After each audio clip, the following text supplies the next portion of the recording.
I'd like to invite Dr. Vidhya Yarodekar, Pro-Chancellor of Symbiosis International University, to start the proceedings.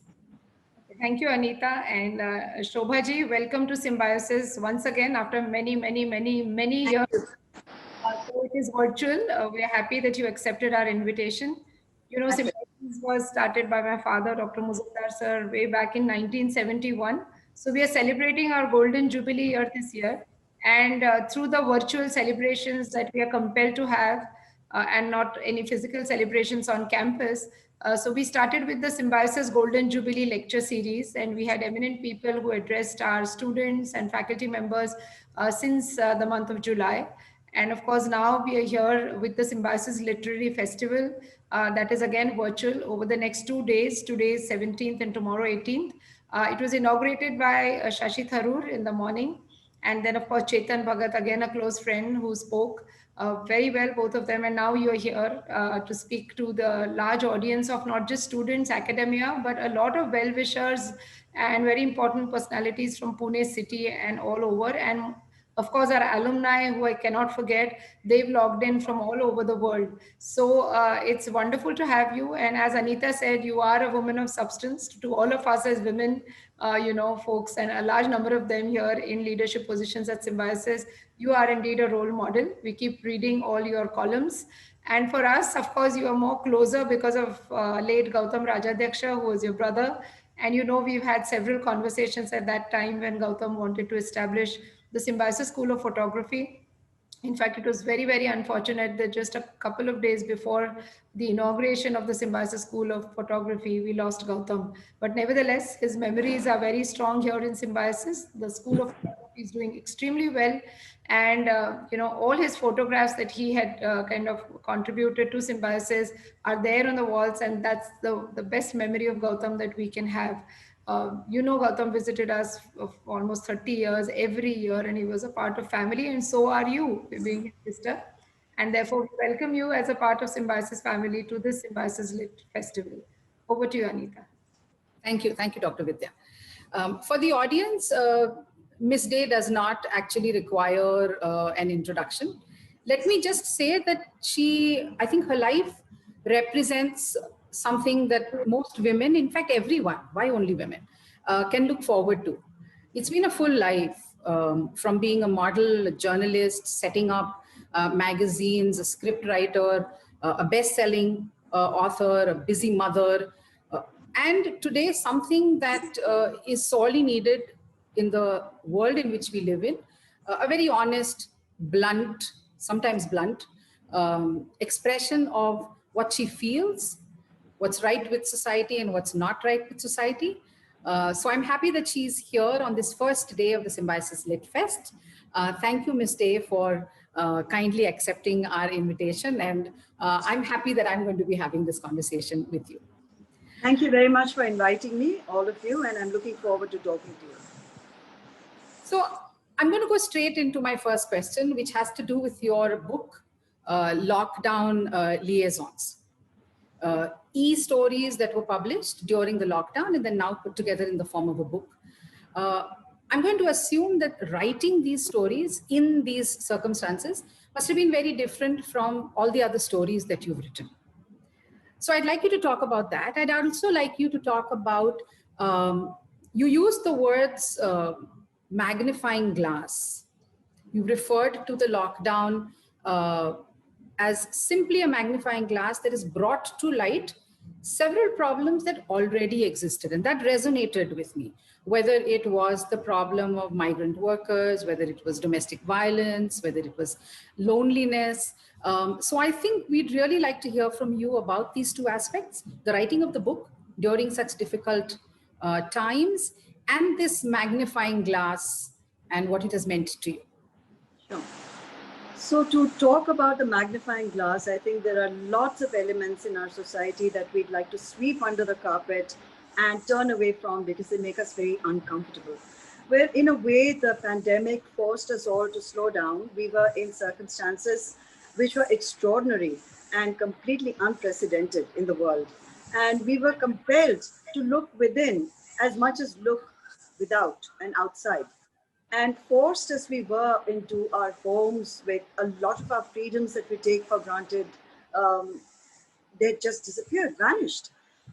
I think it was a good time to pause, take stock, and look through that magnifying glass at aspects of our society, aspects of our own lives, aspects of the world at large that we may have neglected to address because we were just too busy scrambling, scrambling, scrambling. You know, the rat race. I've got to succeed. I've got to hang in there. I've got to prove myself.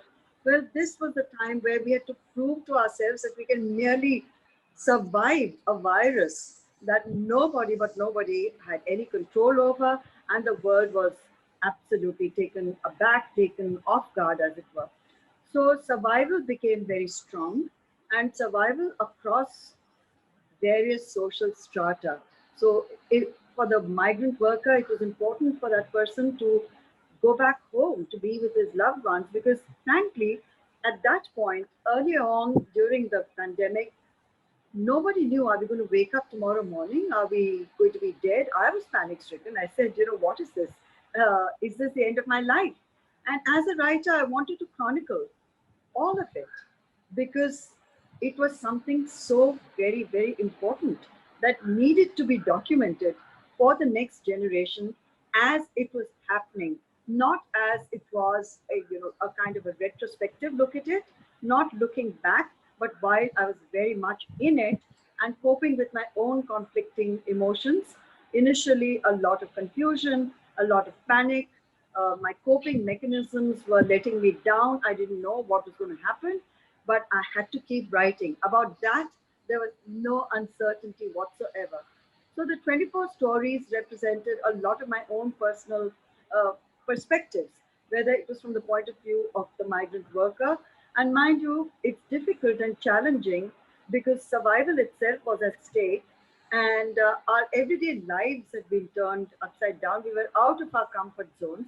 So to assume these various roles, to put yourself, you know, in those circumstances which may not be your reality and never was definitely a very challenging experience for me as a writer. To write in the women's voices was much easier. It has always been much easier to write in a woman's voice because it's a voice I know so well. It's my voice and the voices of all the women that I have encountered in my long life. But to write in the voices of men was more difficult. And I'm glad I did that because that just led to a more balanced narrative for those 24 stories. And when you look back, are you happy with those male voices that you brought to life? In I think retrospect, when you look at it? I think I did justice to them. I didn't want to show them up in a terrible way, and it wasn't about male bashing at all. Absolutely. This is a time where we need some empathy, we need better understanding.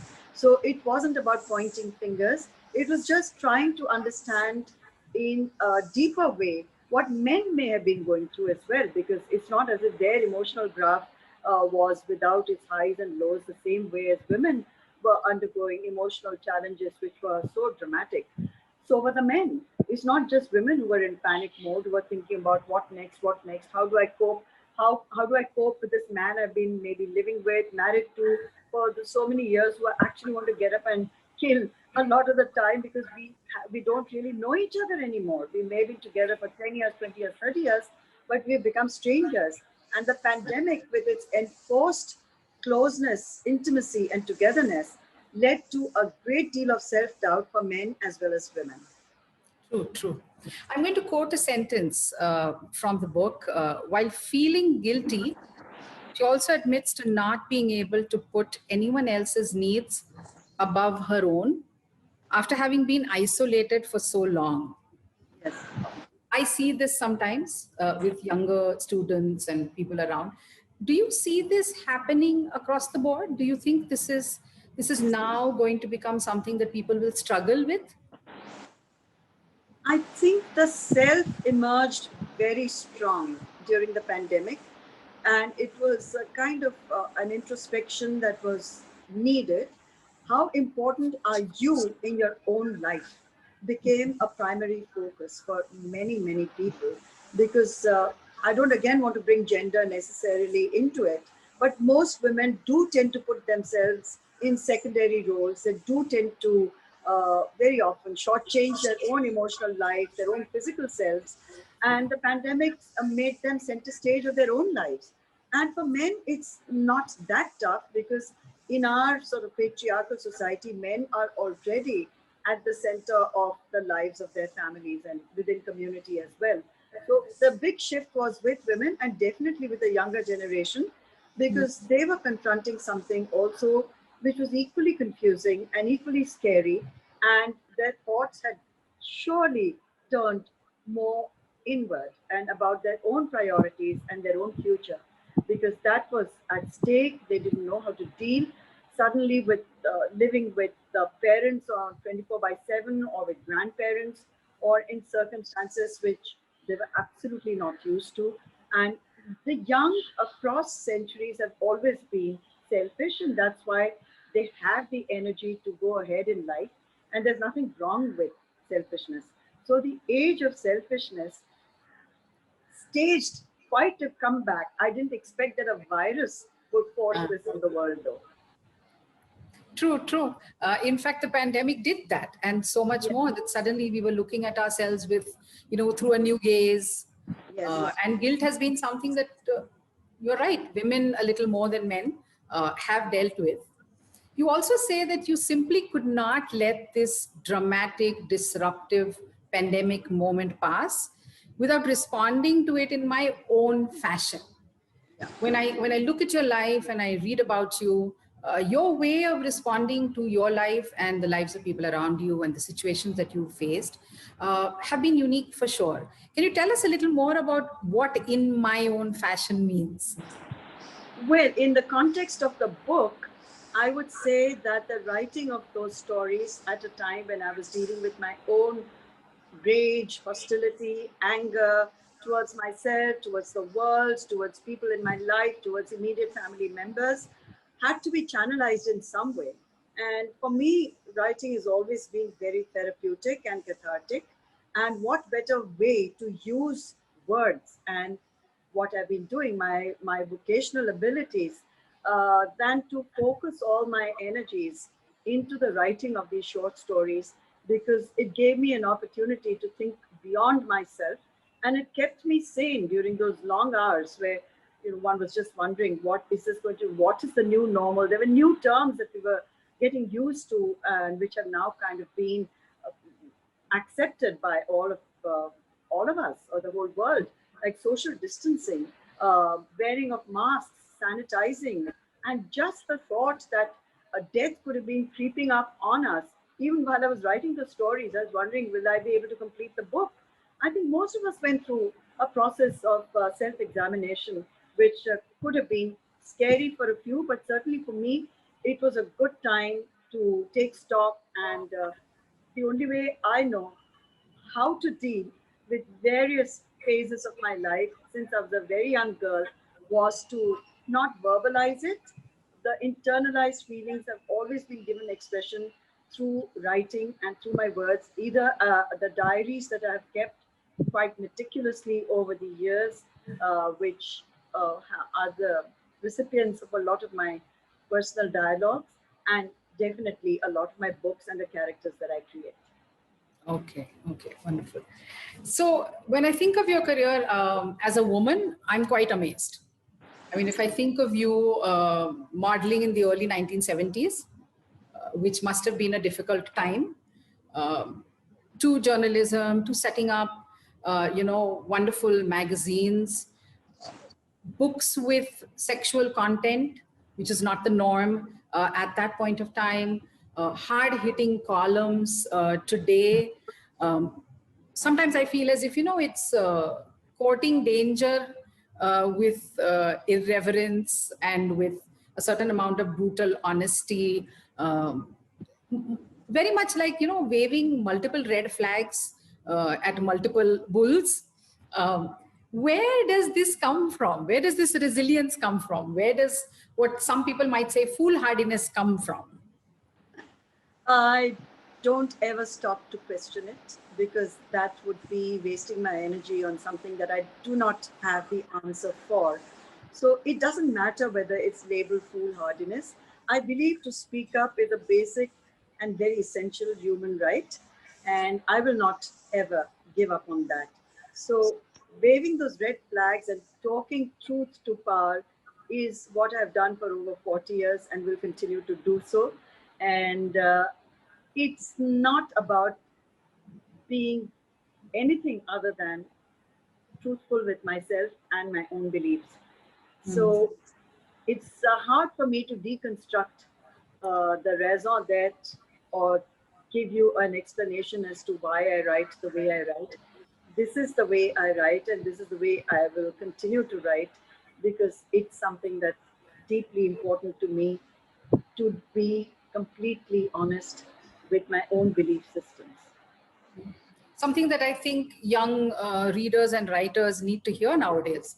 You know, nowadays the market drives so much of what happens that I think it's good for the youngsters in the audience to hear this. Linked to this question, do you have any role models? Does anybody or anything inspire you? Do you take comfort in times when the protests become too much or there's too much happening? The lives of women inspire me, and they don't have to be famous women. I feel every single woman I have ever known from the time I was a little girl has been a hero in my eyes because it's not easy being a woman. It's never easy uh, being yourself as a woman. Society does not treat women very kindly, and society certainly does not treat women who speak up with any sense of grace, or they will not make even the slightest concession for women who they see as being somehow a threat to the status quo or a threat to the patriarchal grids that not just in India but across the world women have been told that they must accept Yeah. and take for granted. So it is a constant for me reminder as a woman to speak on behalf of, and if possible, to speak up for women. And role models, honestly, I'm not saying this because it sounds wonderful, but every day of my life, I encounter at least one such woman who I say, wow, I mean, what is my life compared to that lady's? What is my life? A life which has been pretty privileged. I have certainly enjoyed a level of entitlement that 90% of Indian women, 95% of Indian women do not. So I consider myself extremely fortunate to be in a position to talk about the lives of other women. There was a time when Aung San Suu Kyi was a great hero of mine, but since certain political developments and her own political stance having changed, I no longer feel the same way about her. I still feel strongly about Michelle Obama and what she represents. And in India, it's every single woman who is just out there trying hard to get ahead in life, regardless of the daunting odds that we all endure, we all face on a minute by minute, day to day basis. The fact that we are at all safe to even our lives have been spared, or that we haven't been brutally assaulted or raped or dealt with the brutalities that one sees on a I don't have the statistics, but something like 16 women are raped in India every single day. I mean, that's a statistic we every minute, sorry, in India. So that's a statistic we should all be feeling extremely ashamed of and hanging our heads in shame and thinking, what kind of a country are we leaving for our children? So I don't have any one specific role model, and it doesn't always have to be, as you well know, someone very famous. It never is. Yeah, so true, so true. Thank you. Moving on to another topic, but about your books. I've heard many directors in interviews say that once a movie is shot and ready, they actually never watch the movie again. That it's done, the chapter is closed. On the other hand, there are some who say we do go incognito into theaters and we want to, experience it with the audience. Once your book is published, do you actually sit down and read it all over again? I dare not. I dare not, because it's something that takes a lot of courage for a writer. I dare not do that. Here's my new book. I've just got an advanced copy of Sheila Ji, which is going to be launched on the 24th. And I have flipped through it just because it's so beautiful, the cover and all of it. So I have definitely just glanced through it just to make sure there aren't any, glaring errors. But am I going to reread it? I don't think so. Did I reread Lockdown Liaisons? No, I didn't. Or any of my previous 20 books, have I ever gone back, revisited any of them? Never. Because already you're on the next book, and your entire creative energy is focused on your next project and what you want to say tomorrow morning. This is done, and it no longer belongs to me. It will soon be out in the world, this book, for example. And then you can't hang on to stuff like, you can't hang on to it. I don't feel proprietorial. I don't feel possessive. I feel I have, I let go, basically. I just let go and wait to see. Of course, it's always so phenomenal and fantastic when you get feedback, and some reader somewhere reaches out to you to say, this line touched me, that character moved me, something changed my life. And that's really why you write. You write for your readers. You don't write for yourself. So to answer your question, I'm one of those. I never go back to what I read. Yeah. Another question about your books.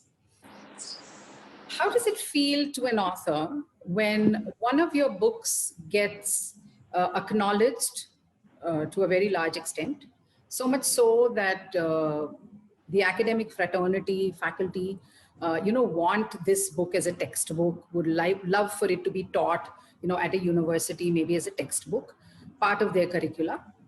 How do you feel about that?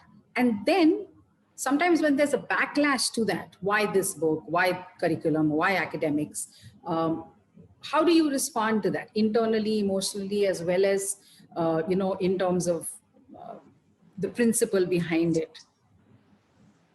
Well, quite honestly, I don't write my books thinking it's going to be converted into a textbook. It's a decision that's not in my hands, and neither is it a preoccupation for me. That several of my books, as a matter of fact, are studied across universities across the world, is something that, of course, is delightful. I mean, when I have people from the University of London or from Chicago or from um, universities in Australia, or there are at least, I don't know how many, countless uh, doctoral thesis written on the characters of my books. There have been many published PhDs on my books. All of it is it's a matter of great pride and a great honor for me when that happens. And when I read those academic reconstructions of some of my books, the characters, the use of language, certainly I feel it's been all worthwhile, and how wonderful to be acknowledged. But when political parties get into the selection process of what should or should not be studied in a university, it is something that is disheartening, not because it's my book. I felt the same way when Rohinton Mystery's book was targeted at Shiv Sena, and it was asked to be removed from the syllabus and the curriculum in Mumbai University. I felt that was an act of vindictiveness and very petty. So I don't think politicians should get into academia and control what the people who are teaching students and are constructing and designing these sort of programs for their students with the best interests of students at heart. When politics gets into it, we already know that society is facing something that is not democratic.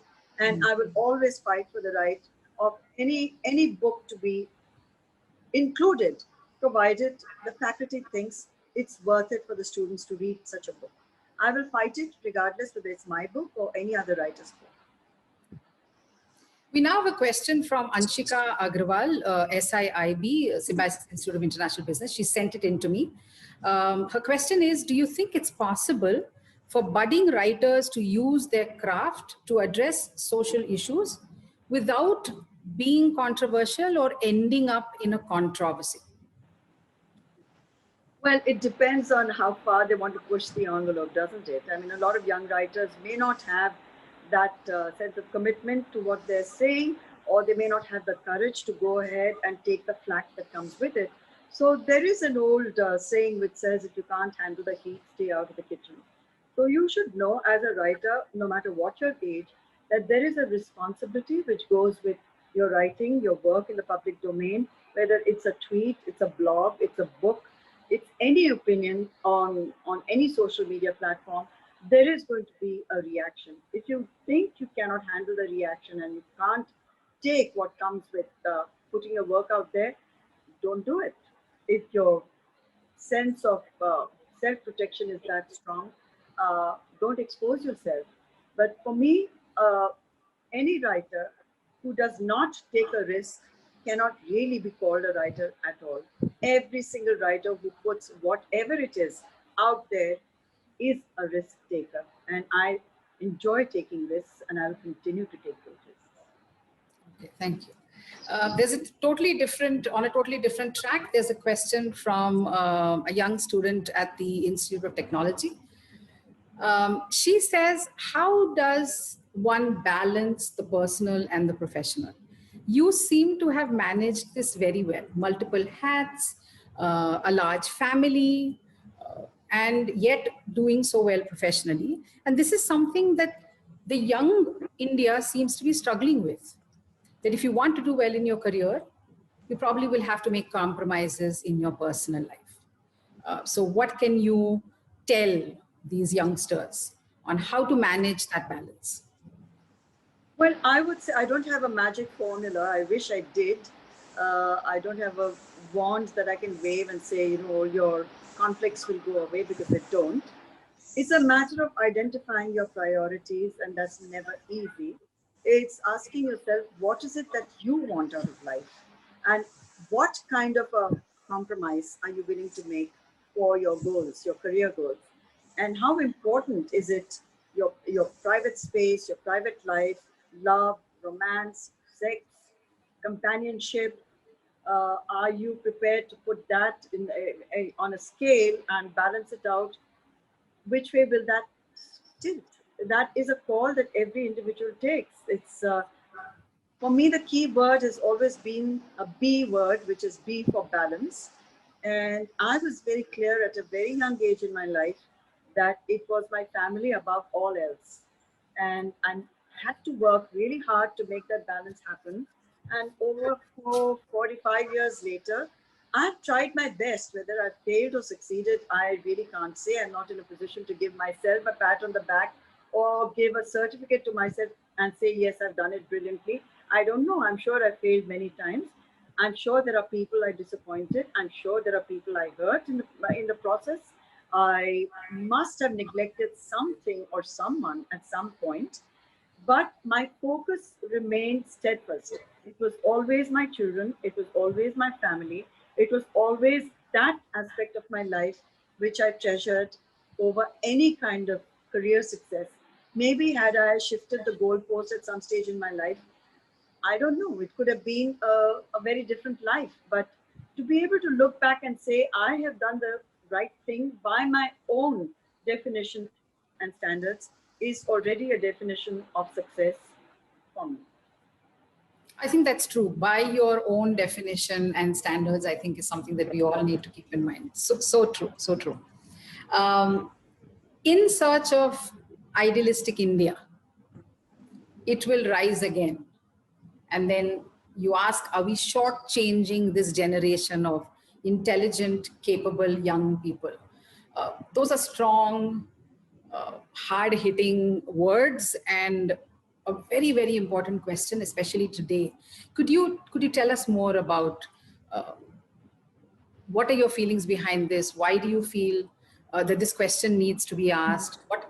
What are you looking for, and where is this coming from? Well, it's coming from a place of enormous despair, I have to confess. I feel young India is in need of a hero that they can look up to, some kind of inspiring heroic figure.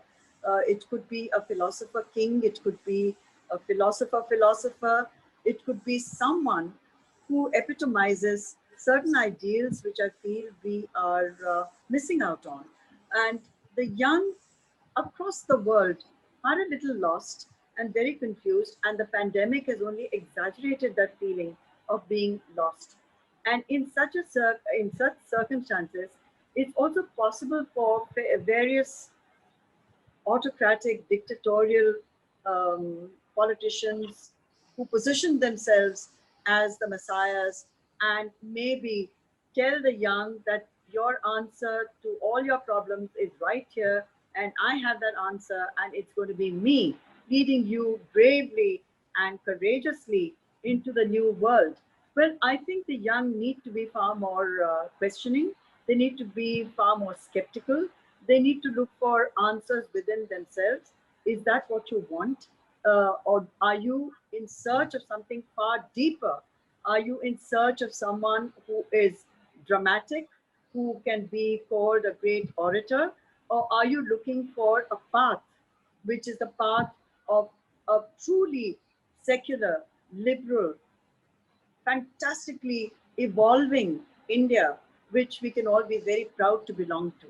So these are questions the young must ask themselves. I don't have the answers to any of it.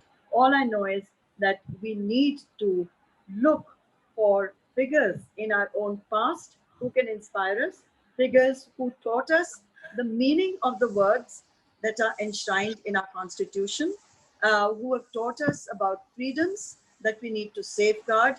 And the young today must resist the temptation from whichever side it's coming from to rewrite history, to rewrite our textbooks, and to feed us narratives which have a political message, which I personally feel is abhorrent and should be protested and should be resisted.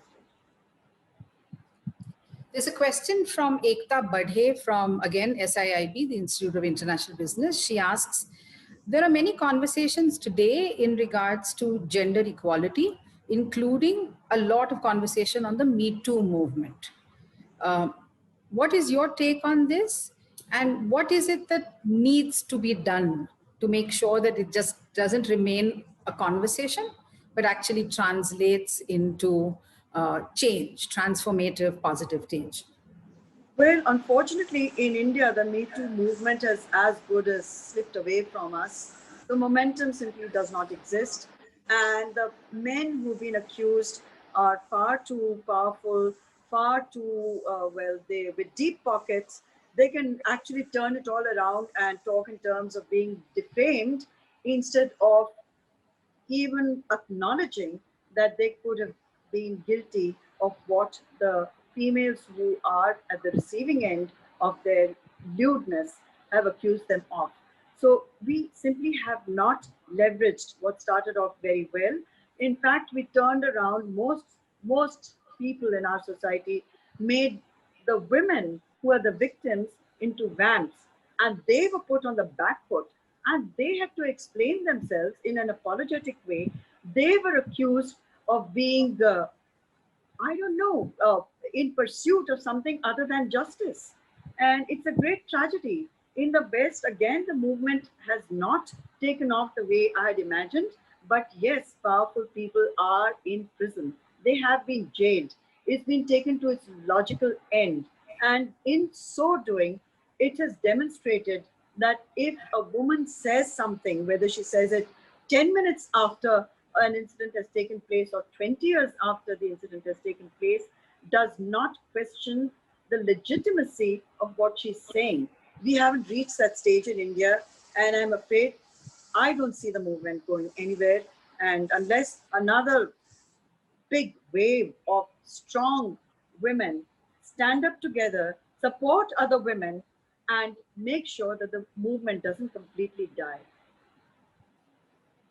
Have all these conversations changed in any way or impacted you in any way in the way that you portray romantic or sexual relationships in your books? Or has that happened, or is that likely to happen in terms of the stories, in terms of the plots? Well, in my case, the women in all my fiction have been exceptionally strong women.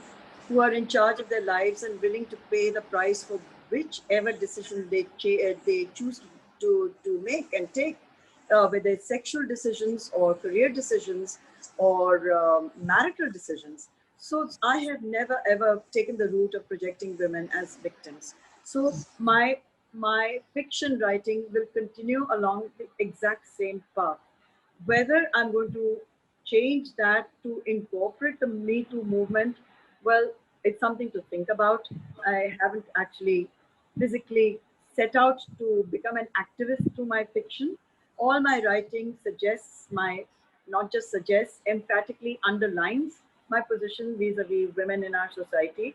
My columns underline that almost on a weekly basis, but my fiction is something totally different, and it has never ever looked down on a single woman protagonist. So that continues. Thank you. I read somewhere, I don't know whether it's true or not, that you don't or you try not to pay attention to trolls, to a lot of violent feedback or criticism. Is that true? Is it possible for you to kind of shut them out and not pay attention? It's very easy. I just don't read Really? comments. I just don't read the comments. I say what I have to say and I stand by what I have to stand by, and I always will. If someone takes me to court, as has happened in the past, I will defend myself in court and win, as I have done in the past. But I will not engage with anonymous, cowardly people who want to abuse, issue death threats, not just to me, but threaten me with rape, threaten my children with all kinds of threats of rape, assault, etc. Even my grandchildren are not spared. But that's the job of troll armies. And do I want to engage with them and shut them up and shut them down? I'm not here to contest an election. I don't need that kind of support from anybody. I'm not here to curry favors with any political party. I'm not here to get a constituency in place for anything. I'm here only as a woman speaking for myself. Why should I engage with cowards and people who don't even have the guts to put their own names to what they're saying to me? And the abuse, go ahead and abuse if it makes you feel better about yourself, because I'm never, ever going to descend to that level and engage with any of it. I think that's something that the youngsters today need to hear. They're all on social media, and there's a little bit of cyberbullying or lots of cyberbullying happening, and all of them get immediately impacted by it. So thank you for those words. I'm sure it'll make all of them feel a little more comfortable and strong. Let me go back to some of your earlier books when you started writing. That was a time, I mean, India has actually never been too comfortable talking about uncomfortable things. But decades ago, it was even worse. At that point of time, for you to write the plots that you wrote, it must have taken great confidence, also a little bit of courage, I'm sure. Help us understand that so that the younger women and men can learn, because I think this is something that we need so desperately. There's so many challenges that we face in life, and so many times we feel that we're right, and yet when the world doesn't see it that way, we lose a little bit of confidence. So I'd love to hear what you went through and how you were so strong. And I know it's difficult for you to answer that. Probably say this is the way I am, but tell us about that time. Tell us about the choice of themes and what it meant. Well, from my very first novel itself, it was for me, it was a no-brainer. It had to be about a woman, and it had to be about a woman who emerges on top of her life eventually. So having had that in place, the plot, the characterization, the story came very naturally to me. It wasn't a self-conscious act where I said, I'm going to take up, a feminist kind of a stance on this. It was a story I wished to tell in my own way. I did not consult anybody. I did not even think about the backlash or how it would be received. I hadn't I hadn't factored any of it in. This was the story I wanted to share, and that was it. And it faced an incredible amount of backlash. Incredible amount.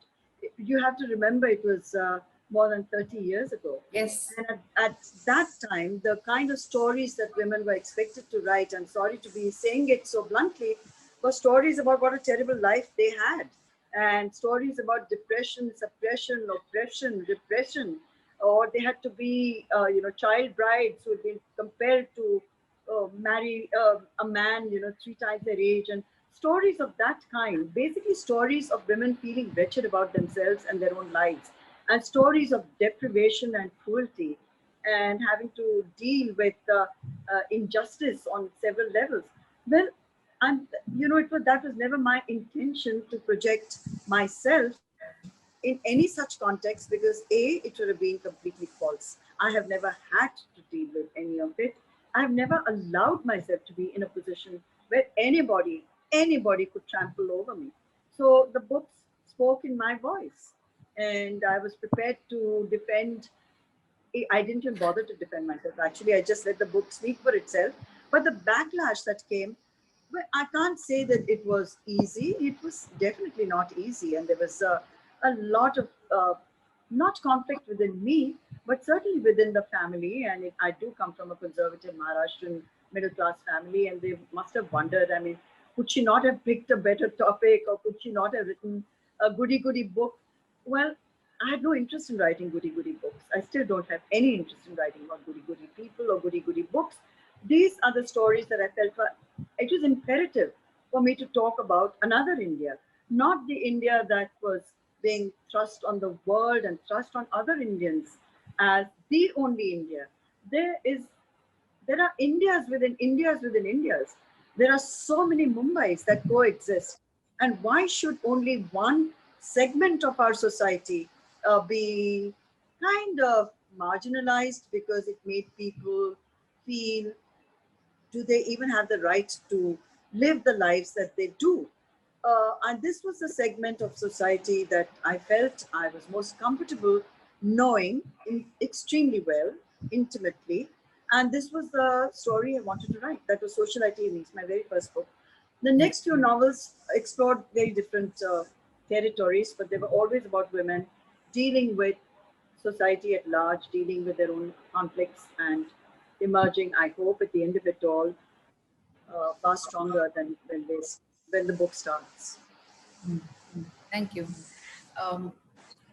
So the question that is asked of filmmakers, good cinema versus popular movies, the masses versus the classes, that gets asked of authors also, isn't it?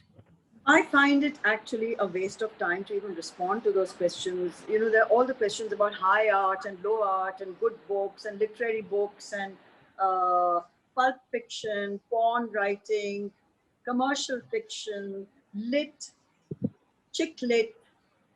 These are all categories which have been actually artificially created by publishers in order to make it easier to market their books on and create space on bookshelves in bookstores. A book is a book, and it's entirely in the hands of the public, the readers, to reject it or accept it. The fate of the book does not depend on the category in which it is placed. So I reject categorization to start with. And I really am not concerned how it is positioned, how it is viewed. It's not something that I'm obsessed by, preoccupied at all by. I don't let that ever change my own focus. Writers who claim they write for that kind of recognition or to win awards at literary functions, or who are aiming for the Booker, etc., I think they need to recalibrate their energies, because a writer's job is to write, and it's the public's job to acknowledge what is written in whichever form they choose to. So, criticism has never bothered me, and I do not write for that sort of kind of um, what shall I say, validation from any segment of society. Thank you. Thank you so much.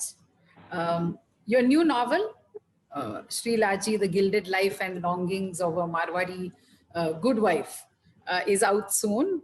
I believe there's a Diwali launch happening. Can you tell us, can you give us a little teaser, if possible, about about what this book is all about? Yeah, the book is really turning a lot of conventional wisdom on its head in the context of a certain woman from a certain class, a certain era, in an extremely structured society, how she copes because she, Srila Ji, is a completely uninhibited free spirit. She has her fragilities, she has her vulnerabilities, but above all, she's very much in tune with her own sexuality, her own body, and her sexual persona. And she's not ashamed of any of it. And she's not the kind of woman who can be, any kind of guilt can be imposed on by elements in her own family, within her own community, who can make her feel embarrassed by her very, very free and very, what shall I say, truly, I would really call Sheila Ji fiercely independent in her thinking, but also so honest in her responses, including to society's preconceived ideas of how far a woman can express her sexuality. Because there are no such restrictions on men ever in any society. And nobody ever questions a man's right to express his sexuality. And most of the time, literature through centuries has been about men expressing what they imagine women feel about their own bodies and their own sexual selves. I mean, even the Kama Sutra is written by a man. Lady Chachali's Lover is written by a man. In our own context, perhaps apart from Kamla Das, who I consider a pioneer, and the Telugu poets of perhaps the 16th century, who so wonderfully explored the rich and diverse world of erotica. uh, we have not allowed women to express their voices in this very, very important and very delicate subject, which concerns us all very deeply and very profoundly. So Sheila Ji is that kind of a woman. She's not afraid. She's not afraid. I think that is the message of the book. Don't be afraid. I love that. She's not afraid. Yeah. So we look forward to the book. Thank you. My last question, as someone who's witnessed the evolution of the Indian media landscape, from predominantly print to then the cable TV revolution and now to the digital medium, what is the secret to staying relevant in the public sphere? There is really no such secret. I'm thinking right now of Pushwant Singh. He was well into his 90s and he was still extremely relevant.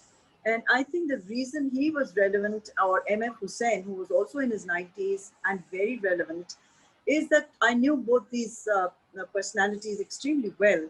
So I can say it with some amount of authority and confidence that they never lost touch with their inner child. They never lost touch with curiosity.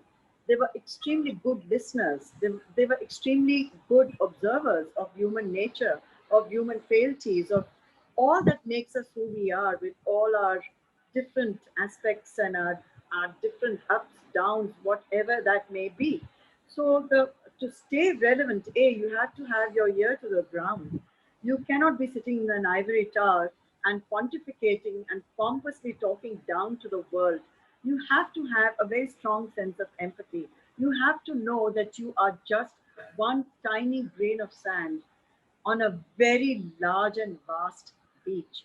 You're here today, you're gone tomorrow, and I really do not think in terms of posterity.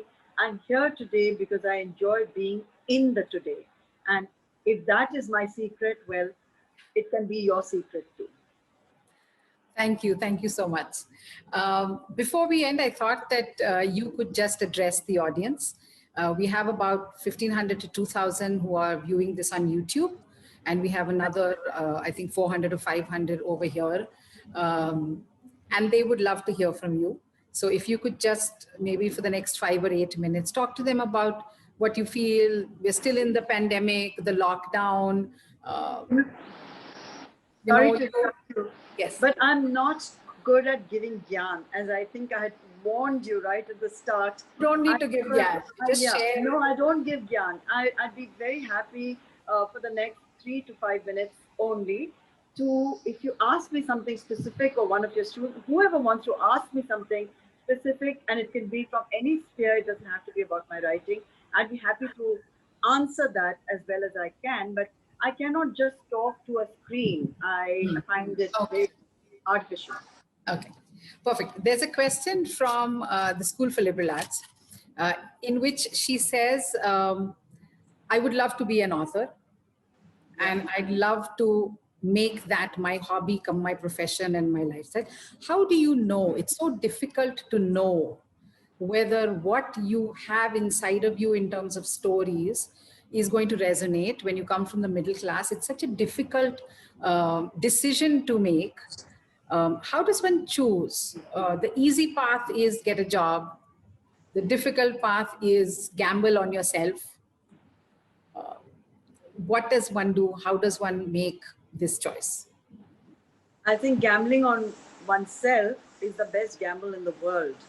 But you have to have the passion and the drive, and often just the means to continue with that passion. So I would definitely say you need a plan B, because unless you make it, there is not that kind of monetary compensation in writing. Even when you're on the top of your game, you're pretty much as good or as broke as your last book. To be in the public domain as someone who comments on social media, who blogs, who is on Twitter, where these are revenue models which are fairly new and they aren't particularly lucrative. So you have to know, to be a writer also comes with enormous risks. And it's got to be something, a pressure inside your head that is so overwhelming that that's all you really want to do more than anything else on earth. So if you feel that, then it's a discipline. You cannot say, oh, I have a headache this morning and I don't feel like writing. Writing is a vocation and a craft, and almost a religion for someone like myself. And like musicians do not skip their riyaz, I don't skip my writing exercise no matter what. And I write 800 to 1200 words every single day of my life. And that's the kind of discipline and slog and hard work that you have to put in if you want to call yourself a writer. So make up your mind. If you have it in you, go for it and do gamble on yourself. Thank you. Thank you so much. Controversial sometimes. Some would say she loves to woo trouble and danger, but always honest, always in your face with her honesty. Always a pleasure to listen to you, Shobhaa Dey. Thank you so much for being part of our Lit Fest. Thank you so much for being with us. Thank you. And good luck with all the other sessions. Thank you. Look forward to this. Thank you, Shobhaa. And you must come to Symbiosis once everything opens up. For sure, I will. Thank you for inviting me. Thanks. Thank you. Thank you so much. Bye.